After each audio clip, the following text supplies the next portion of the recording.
জয় বাংলা, জয় বঙ্গবন্ধু। খাম্বা তারেক আমাদেরকে পরিকল্পনা করে মাঠে নামতে দেয় নাই। 23শে জুন গৌরব ও সংগ্রামেন বাংলাদেশ আওয়ামী লীগের ৭৭তম প্রতিষ্ঠাবার্ষিকীতে বাংলাদেশ আওয়ামী বঙ্গবন্ধু প্রজন্ম লীগের আয়োজিত আলোচনা সভার বিশেষ অতিথি দলের সভাপতি মোহাম্মদ মিলন শেখ।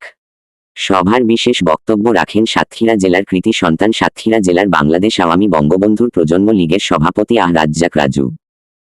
আজ 23শে জুন বাংলাদেশ আওয়ামী লীগের ৭৭তম প্রতিষ্ঠা বার্ষিকী উপলক্ষে আজকে যে আমরা উদ্যোগটি নিয়েছিলাম, কিন্তু এই বাংলাদেশ সরকার খাম্বা তারেক আমাদেরকে পরিকল্পনা করে মাঠে নামতে দেয় নাই।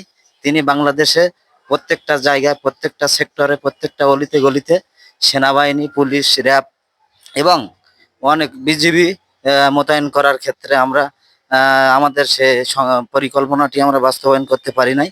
কিন্তু আমরা অতি দ্রুত বাংলাদেশ আওয়ামী বঙ্গবন্ধু প্রজন্ম লীগের নেতা কর্মীদের পক্ষ থেকে এবং আমাদের যে কেন্দ্রীয় সভাপতি মিলন ভাই আছেন, ওনার নেতৃত্বে আমরা আগামীতে আমরা ইনশাল্লাহ বঙ্গবন্ধু প্রজন্ম লীগের সংগঠনের পক্ষ থেকে আমরা মাঠে নেমে আসব, জননেত্রী শেখ হাসিনার জন্য কাজ করে যাব এবং জননেত্রী শেখ হাসিনাকে এই দেশে আনার জন্য আমরা বঙ্গবন্ধু প্রজন্ম লীগের সকল নেতাকর্মীরা মাঠে নেমে আসবো ইনশাল্লাহ।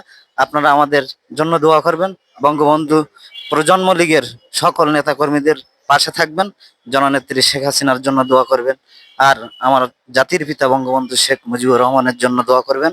এই বলে আজকের এই বক্তব্য শেষ করছি। জয় বাংলা, জয় বঙ্গবন্ধু।